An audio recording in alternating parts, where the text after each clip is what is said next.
Right, welcome to a brand new series here on my YouTube channel called the ADHD Book Club. And in this series, I'm going to dissect various popular books through the lens of having ADHD. So I've got a kind of passion slash overzealous interest in self-help books in particular, also like philosophy as well. The problem is, and I've only kind of recently come to this conclusion, having been diagnosed last year, that a lot of these books are not written with people with ADHD in mind. So a lot of the advice and the strategies and the tips and stuff that are in these books is either just like not relevant or not applicable, or is actually kind of somewhat harmful in a way to people with ADHD. So throughout this series, the plan is to review certain books and essentially kind of break down what they get right from an ADHD perspective, what can be kind of like helpful and useful, what they get wrong, or what isn't necessarily useful for people with ADHD,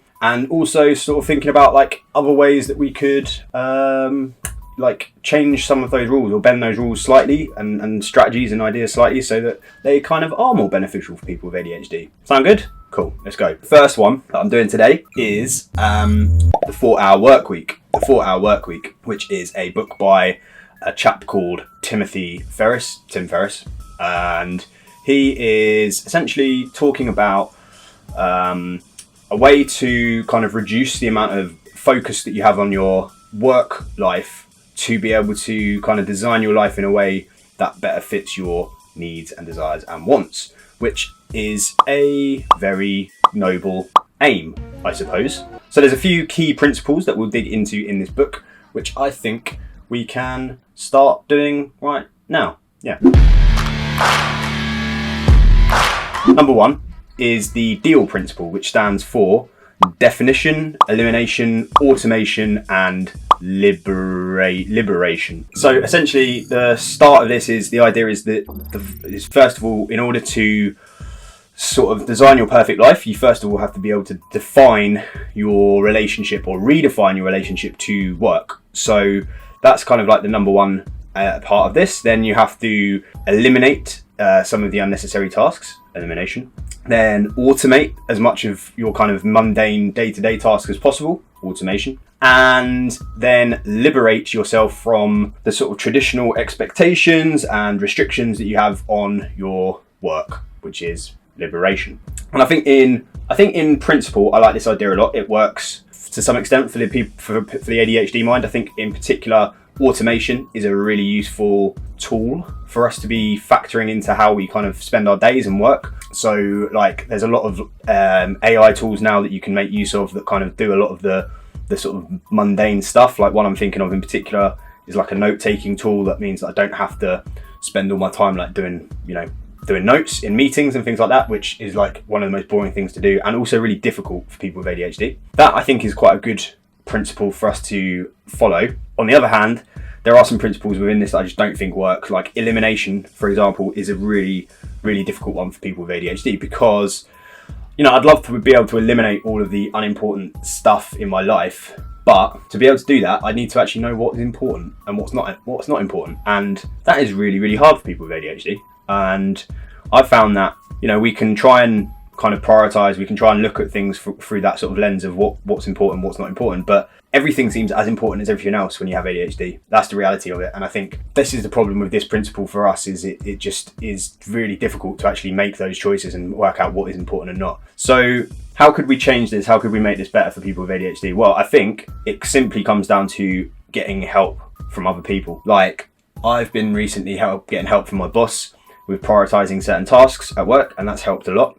I think you could also even, and not every tip that I use here is going to be about ChatGPT and AI, but you could use ChatGPT. You can put in like your list of tasks with like deadlines and when you need to get things done and when and how important they are. Well, no, that's sort of circular reasoning, isn't it? I suppose not necessarily how important they are, but like when you need to get them done and like how long it's going to take you and stuff like that. And then it can like spit out this like matrix of like when you should do things and how you should prioritize things. And then if you're looking at eliminating stuff, you can take that list and you can go, right, well, the stuff at the bottom is the stuff that I shouldn't really be doing myself or whatever. So yeah, basically get someone to help you or get a robot to help you. It's easy. Principle number 2 from this book is the Pareto principle, which you've probably heard of. It's quite a famous principle. Essentially, kind of refers to lots of different things, but in this instance, it's talking about how 80% of your output is produced by 20% of your input. So, like 20% of your effort results in 80% of the gains, I suppose. That kind of makes sense. I think it's true. But again, the problem for us with ADHD, the problem with this is not being able to know what 20% is the 20% that's having the impact.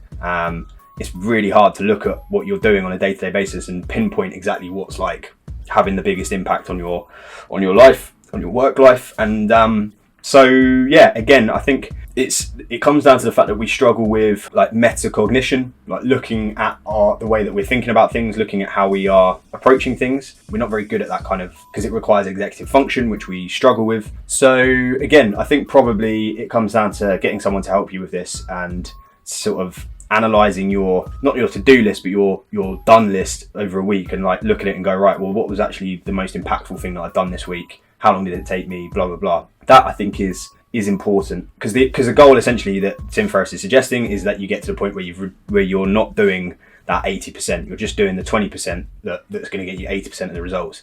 But in order to be able to do that, you need to know what that 20% is with certainty, that otherwise you're just going to like get rid of stuff that's actually important that you didn't realise, sort of thing. So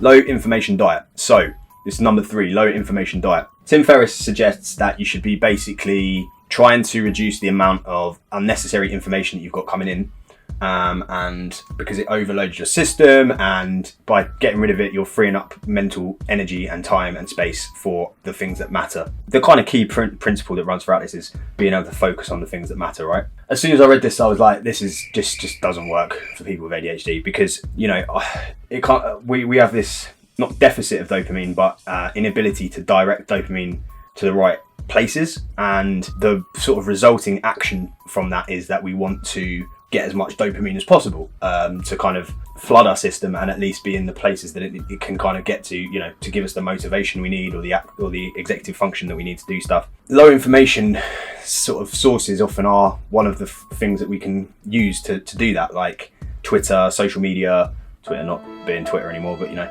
social media and TV, news, you know, all of this sort of stuff that's kind of junk is actually, in a way, it's sort of benefiting us a little bit, because it's giving us that dopamine hit that we need to be able to kind of boost ourselves up and get going. And it's the same with any kind of stimulation, like, you know, nicotine or caffeine or anything like that. It's like, arguably for normal people it's not necessarily good for them, but for us, maybe you could argue that because it gets us up and about and doing stuff and over, you know, into the mode, potentially it could be beneficial. So, however, there is obviously some like stuff that we could do to kind of minimize the amount of shit that's coming into us at any given time. So this is a thing that I've come up with, which I've not done myself, and I should probably do myself before I recommend to people to do, but I'm going to recommend it anyway, which is to create a traffic light system for our information consumption.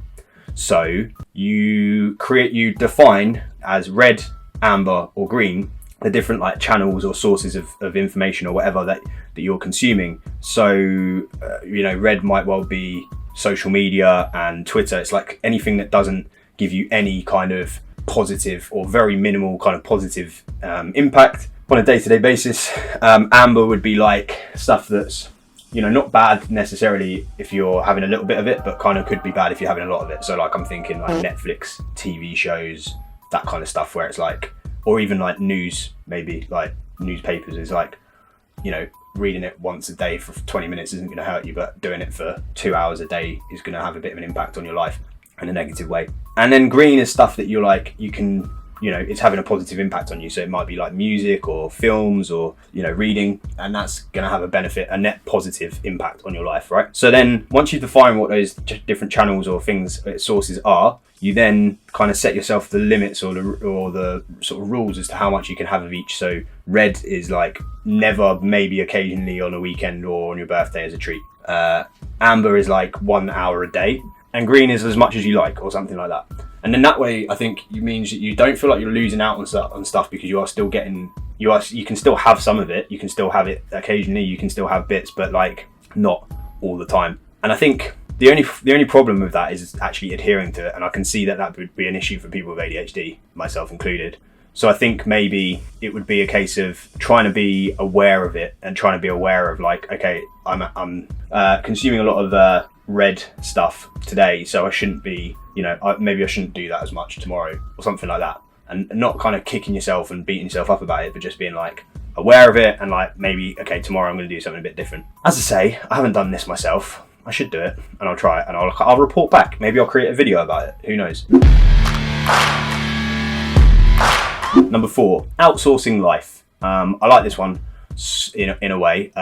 So basically it's the idea of like hiring people to do tasks that you find boring or that kind of don't drive you forward, you know, stuff that's just kind of like routine tasks and chores and stuff that happens all the time. So like cleaning or I don't know, like setting your meeting calendars at work or something. I don't know. So like you could, I think for people with ADHD, this could work quite well. If you've got the resource, the money to do it, like getting a cleaner could be really beneficial. Getting a virtual assistant at work could be really beneficial. The only problem is like we struggle with that reaching out to people and getting other people to do stuff for us and asking for help. So maybe it would be better to potentially start with technology again, like the AI, the automation stuff, and just kind of like automate the banal stuff as much as possible. Maybe rather than getting a cleaner, you get a robot vacuum cleaner. Like that could work quite well. So you don't feel like you're imposing on people, which I think is there's something about that with ADHD. It's like you don't want to be an imposition on people, a burden. Even if you're fucking paying them to do stuff, like it still feels like you're kind of causing them an issue. So yeah, maybe start with the technology first, and then work your way up. Like dip your toe in with a virtual assistant at work, and then eventually get to the point of having a cleaner or whatever. You know, if you've got the resource. Obviously, this is all resource dependent, money dependent, which is everything, isn't it? Really. So. Number 5, batching.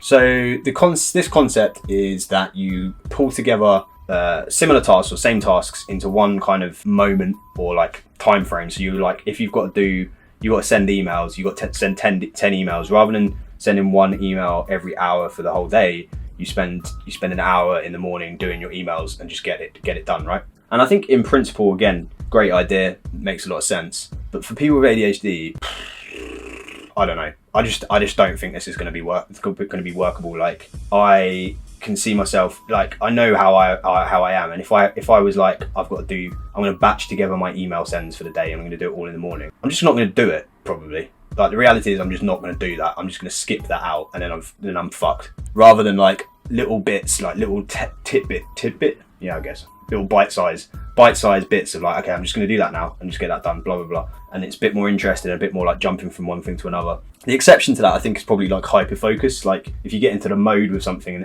but then it generally has to be like more interesting, something that's more interesting to you, and that then you can be like really sort of like, you know, doing things all at once, getting things done. But it's not really a tip, is it? Like we'll just do that anyway. So there you go. That's a 4-hour work week for people with ADHD. So yeah, let me know what you think. If you've got any thoughts about how to better tweak the Tim Ferris methodology for people with ADHD, why don't you put a comment on the comments box below, because that's what people do, I think. Also like and subscribe, because again, people say that at the end of videos, don't they? Sometimes in the middle of videos. And I'll see you next time. Bye.